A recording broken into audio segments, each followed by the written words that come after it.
Good afternoon, everyone. I want to welcome you to Inoculum. In 2003, SARS changed the world in less than 6 months. By 2010, Asia has made mask wearing a norm to protect oneself from germs and for a sense of style.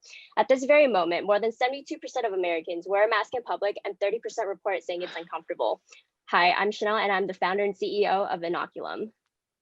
The problem we identified is that in the current market, there's no mask that offers function and quality. After surveying 50 people, we found that most consumers are concerned about the lack of sun protection, the filter mask quality, it's unaesthetic, and it often has a poor fit that's a one-size-fits-all mentality. Mask has been proven to be the new norm. It should be something that checks all the boxes and make your daily routine more seamless.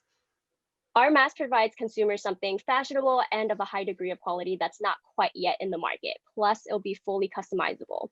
Personally, for me, there's often a loose hole around the face and my ears and nose starts hurting after a short period of time. There's also no way for me to reapply my SPF.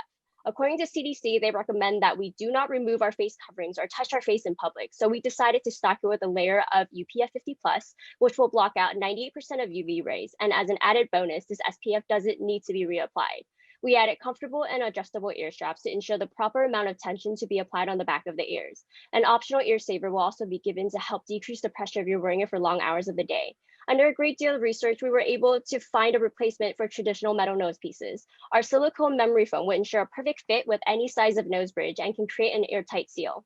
It has a thin waterproof layer that prevents fluids going in and out so that it can cut down on transition. We chose an insertable filter slot to increase reusability, and users can use our custom fit PM 0.3 filters.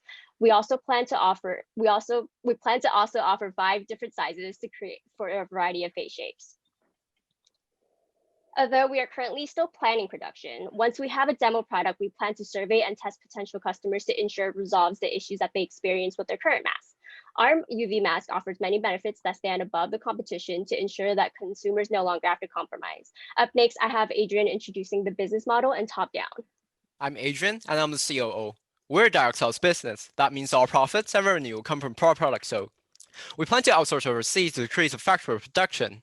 Our main target is to compromise features on Craze Fur mask. We're targeting consumers who want their mask to be customizable, modern, and as a convenient form of sun protection.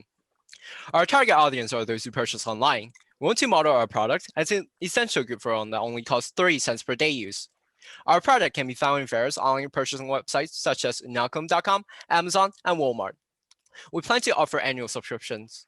We will be rolling out customizable family plans in the future, and we want to make it reach of our product to different industries such as skincare and sports. Moving on to our top-down analysis. In recent years, the mask industry size is growing rapidly, which holds $13 billion and will surpass $1 billion in 2027. We'll create a disposable line in the future as we want to get into a big market of disposable masks. But we definitely need more research for that. So for right now, we want to obtain a market of America's reusable masks, which holds $1.2 billion. A lot of our customer base will be millennials and Gen Z, as we see an emerging trend of skincare and fashion. Now Sandra will talk about our bottom analysis and our competitions. I'm Sandra and the CMO. Before COVID, Asian citizens have worn face masks for decades due to the 2003 SARS virus outbreak. It affected several countries, particularly Hong Kong and China. After SARS, around 70% of people in Hong Kong will wear masks in public places, making mask wearing a norm. In 2010, the total mask production in Japan was 668 million, which means on average, Japan citizens consume about 43 masks a year. That's an increase of more than 7 times in 8 years. Americans have started to embrace face masks, as 85% of US adults say they wear a mask now and will continue to do so. Since our masks provide UV protection, it means customers don't need to reapply sunscreen every hour. 70% of US adults use at least one form of sun protection, which is a 67% increase compared to 2008. Among those, more than 93% apply to their face.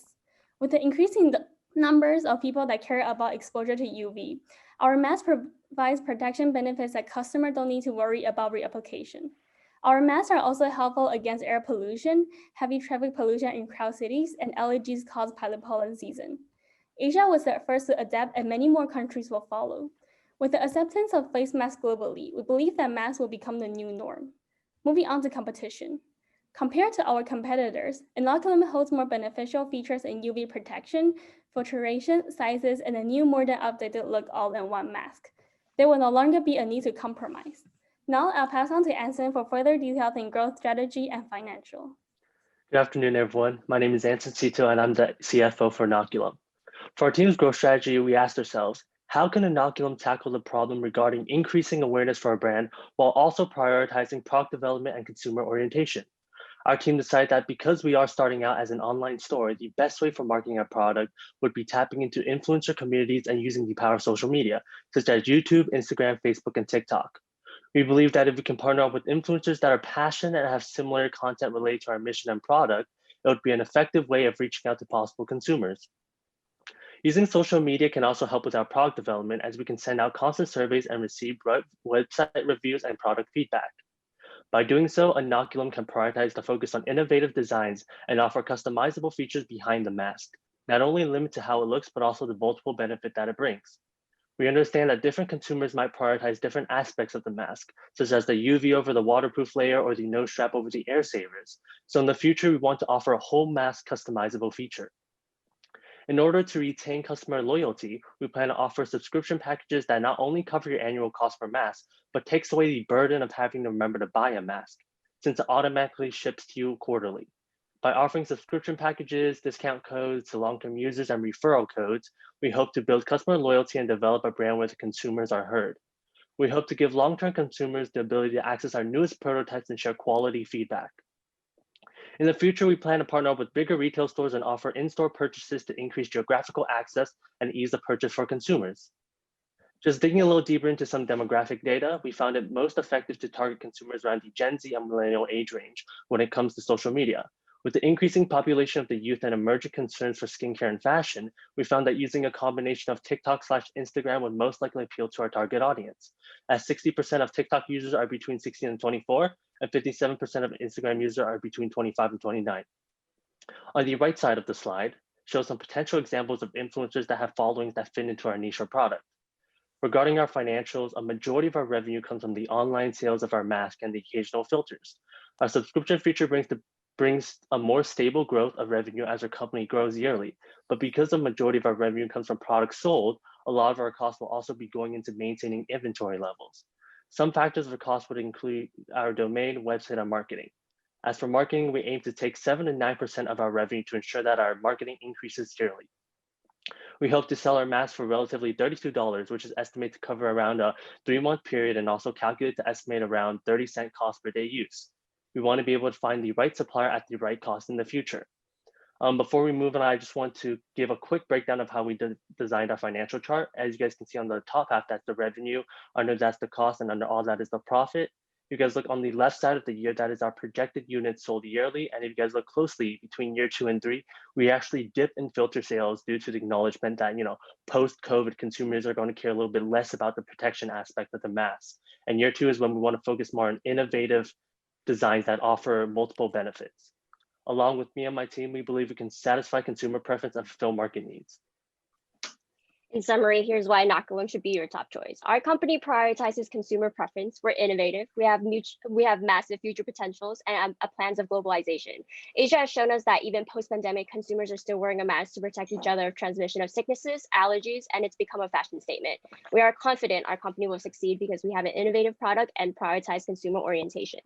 Thank you. Thank you. Thank you. Well done.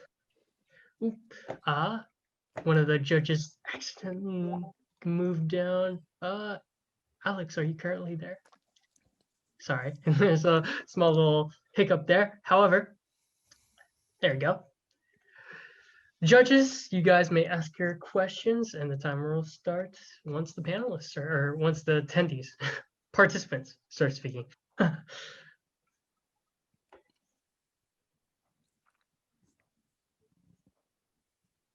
Hi, could you talk about where you were manufacturing? I might have missed it in the beginning of your presentation. I know you're talking about full customization. I'm just curious how you're going to execute that.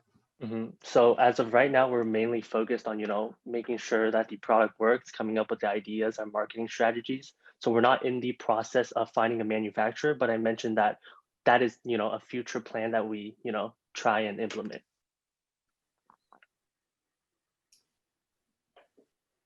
You mentioned, I guess, in Hong Kong and some Asian countries that 70% of people are still wearing masks after 2003 or SARS. I'm kind of curious, have you done any sort of studies here in the US? To me, it seems like in the US, people want to get back to the state where they don't have to wear masks. So I don't envision that being like a 70% number here in the United States, but have you done any sort of a study to see what people might be interested in even after we get through this coronavirus? So Sandra stated earlier that after taking a survey, 85% Americans said that they will continue wearing a mask. And although I understand that, not a lot of people wear masks, we kind of acknowledge that that might be due to factors such as, the masks currently in the market don't really appeal to what they want. It doesn't appeal to their desires. That's why we want to be able to implement something where consumers are heard and they're comfortable with coming out and wearing a mask, because we believe, the mask wearing culture is emerging. There's history behind the fashion of wearing masks, whether it be for health or anything. We do believe that, mask wearing will increase in the future.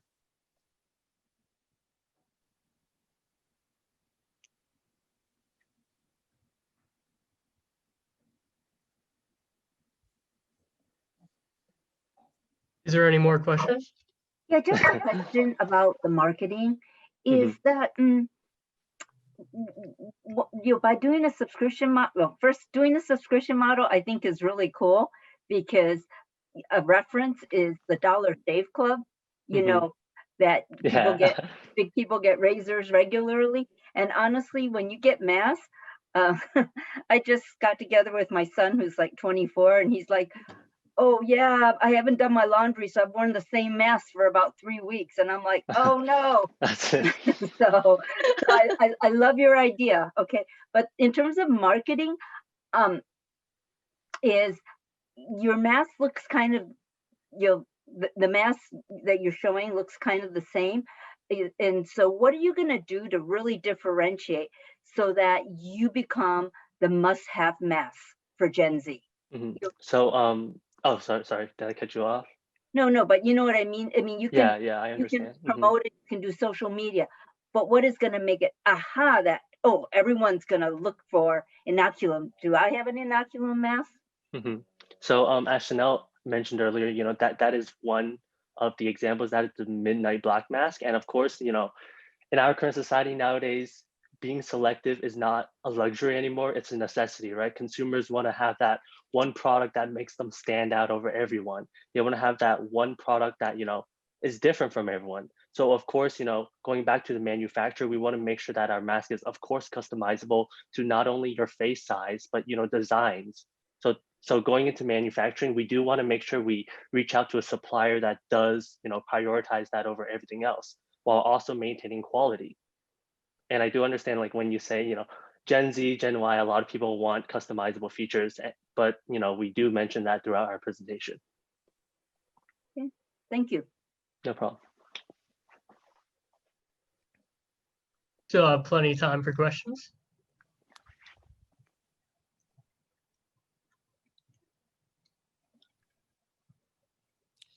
Is that all our questions?